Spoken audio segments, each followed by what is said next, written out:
In today's health headlines, ultra-processed foods are linked to a variety of health conditions. Is salmon really the healthiest fish to eat? And how to use antioxidants to lower your risk of type 2 diabetes. Joining me is Dr. Nate Wood, internal medicine and obesity medicine specialist at Yale Medicine and instructor of medicine at Yale School of Medicine. How you doing, Nate? Hey, Ann, I'm good. How are you? All right, nice to see you. All right, you too. A study found that people who eat a lot of ultra-processed foods, me included, in their daily diet are at an increased risk of developing anxiety, depression, even certain cancers. What can you tell us about that?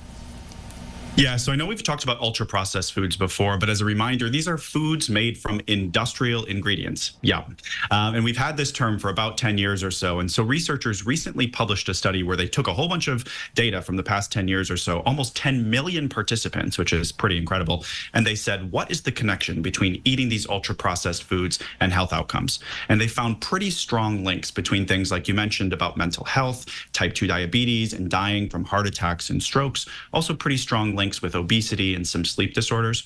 And so I feel like we're going to be saying this for decades, but the more you can put down these ultra-processed junk foods, the better it's going to be overall for your health. All righty. And many people turn to salmon for a healthy meal, but it turns out that other types of fish are more nutritious. So what do we know about that?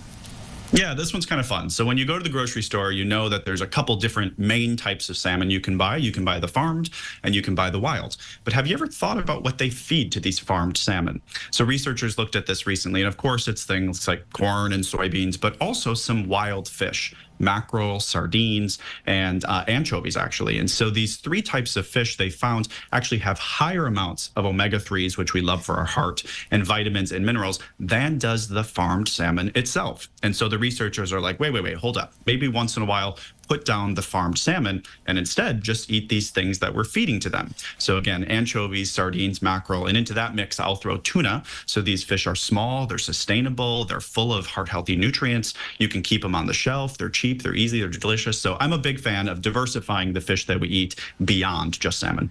I'm Swedish. We ate sardines all the time. All right. Good. They're good for you. Delicious. Yeah. All right. New research has found that antioxidant-rich diets can lower your risk of type 2 diabetes. Tell us about that. Yeah, so this is a study that just came out, and researchers looked at the connection between consuming these antioxidants and whether or not you develop type 2 diabetes. And so they specifically looked at vitamin C, which is in things like oranges, grapefruits, and other citrus fruits, vitamin E, which are in nuts and seeds and greens, and beta-carotene, which are in orange fruits and vegetables. So beta-carotene is why your mom probably told you that carrots are good for your eyes. And so what they found is that if you eat at least a moderate amount of these antioxidants, that your risk of developing type 2 diabetes is lower. So that's great news, but then the next question, of course, is, okay, great, so can I just take a supplement? And the answer, unfortunately, is no. There's no shortcuts here. The supplements don't work. You have to get these antioxidants in the form of whole foods. So to bring it all back together, again, decrease our consumption of ultra-processed foods, put those down, and instead pick up the carrot sticks. I'm writing all this down. Dr. Nate Wood, thanks so much for being here.